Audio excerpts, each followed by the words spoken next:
शुभ प्रभात। अर्थशास्त्र की विषय सामग्री अथवा विषय वस्तु सब्जेक्ट मैटर ऑफ इकोनॉमिक्स के बारे में हम बात करेंगे। इससे पहले कि अर्थशास्त्र की विषय सामग्री के बारे में बात करें तो पहले हम जानते हैं कि आर्थिक क्रिया क्या होती है। आर्थिक क्रिया इकोनॉमिक एक्टिविटी। आर्थिक क्रिया वह क्रिया है जिसका संबंध उन सभी वस्तुओं के उत्पादन, उपभोग, निवेश तथा विनिमय से है जिनमें उपयोगिता होती है तथा जो दुर्लभ होते हैं। आर्थिक क्रिया के अंतर्गत उत्पादन, प्रोडक्शन, उपभोग, कंजम्पशन, निवेश, इन्वेस्टमेंट, विनिमय, एक्सचेंज आते हैं। तो अर्थशास्त्र की विषय सामग्री के अंतर्गत असीमित आवश्यकताओं और सीमित साधनों के कारण जो आर्थिक क्रियाएं की जाती हैं उनका अध्ययन किया जाता है। अर्थात अर्थशास्त्र की विषय सामग्री के अंदर हम आर्थिक क्रियाओं का अध्ययन करते हैं। तो आर्थिक क्रियाओं का अध्ययन ही अर्थशास्त्र की विषय सामग्री के अंदर आता है। तो पहले हमारी आर्थिक क्रिया है उत्पादन। उत्पादन क्या होता है? वस्तुओं तथा सेवाओं में उपयोगिता या मूल्य में वृद्धि करने वाली आर्थिक क्रिया को हम उत्पादन कहते हैं। जैसे अनाज उगाना, कपड़ा बनाना, बिस्कुट बनाना आदि इसके उदाहरण हो सकते हैं। उत्पादन के लिए हमें उत्पादन के साधनों की आवश्यकता पड़ती है। तो उत्पादन के मुख्य साधन 4 हैं: भूमि, लैंड, श्रम, लेबर, पूंजी, कैपिटल, उद्यमी, एंटरप्रेन्योर।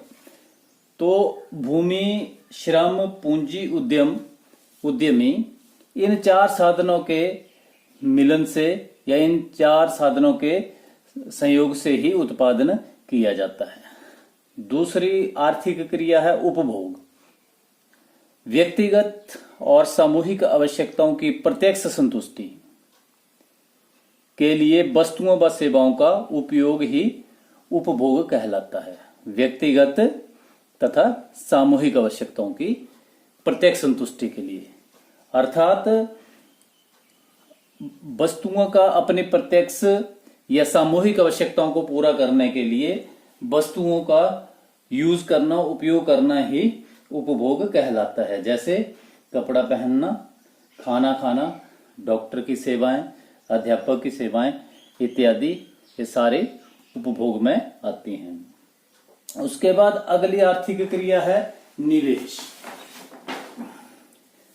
भविष्य में उत्पादन क्षमता में वृद्धि लाने के लिए किए गए व्ययों को निवेश कहते हैं। किए गए व्ययों को निवेश कहते हैं। इसे विनियोग भी कहा जाता है। अर्थात पूंजीगत वस्तुओं पर किया गया खर्चा उसको हम निवेश कहते हैं, जो हमें भविष्य में आय सृजित करके देते हैं। जैसे बैंक में पूंजी जमा करना, भवन निर्माण करना, मशीनरी आदि खरीदना, इसे हम निवेश या विनियोग कहेंगे, क्योंकि ये हमें लॉन्ग रन तक जो वो उत्पादन क्षमता में वृद्धि लाने में सहायक होते हैं। उसके बाद है विनिमय, एक्सचेंज। किसी वस्तु या उत्पादन के साधन का क्रय विक्रय विनिमय है। यानी कि वस्तुओं या उत्पादन के लिए साधनों का क्रय करना, विक्रय करना ही विनिमय है। और जो विनिमय है उसका जिस माध्यम के द्वारा विनिमय किया जाता है वो मुद्रा है। तो मुद्रा द्वारा विनिमय किया जाता है। अब विनिमय के लिए वस्तुओं तथा सेवाओं की कीमत निर्धारण की आवश्यकता होती है, साधनों की कीमत निर्धारण की आवश्यकता होती है। तो वस्तुओं की कीमत निर्धारण 3 स्थितियों में होती है। पूर्ण प्रतियोगिता की स्थिति में वस्तुओं की कीमत का निर्धारण, एकाधिकार की स्थिति में वस्तुओं की कीमत का निर्धारण तथा अपूर्ण प्रतियोगिता की स्थिति में वस्तुओं की कीमत का निर्धारण। पूर्ण प्रतियोगिता की स्थिति में बाजार में क्रेता तथा विक्रेताओं की संख्या बहुत अधिक होती है तथा एक समान वस्तुएं बाजार में पाई जाती हैं जिनकी कीमत भी एक समान होती है। एकाधिकार की स्थिति में वस्तुओं का विक्रेता एक ही होता है और अनेक क्रेता होते हैं। और अपूर्ण प्रतियोगिता की स्थिति में वस्तुओं के क्रेता तथा विक्रेता अनेक होते हैं, परंतु वस्तुओं में रंग, रूप, आकार, प्रकार की भिन्नता पाई जाती है। इसके बाद बात करते हैं साधन कीमत निर्धारण की।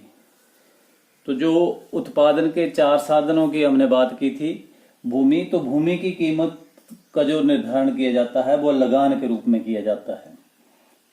और श्रम को मजदूरी या वेतन के रूप में भुगतान किया जाता है। पूंजी की कीमत ब्याज है और उद्यमों का भुगतान लाभ के रूप में किया जाता है। तो अर्थशास्त्र की विषय वस्तु के अंतर्गत आर्थिक क्रियाएं आती हैं। इसमें उत्पादन प्रोडक्शन, उपभोग कंजम्पशन, निवेश इन्वेस्टमेंट और विनिमय एक्सचेंज आते हैं। तो जैसे प्रोफेसर चैपमैन ने कहा है, अर्थशास्त्र ज्ञान की वह शाखा है जो धन के उपभोग, उत्पादन, विनिमय तथा वितरण का अध्ययन करती है। धन्यवाद।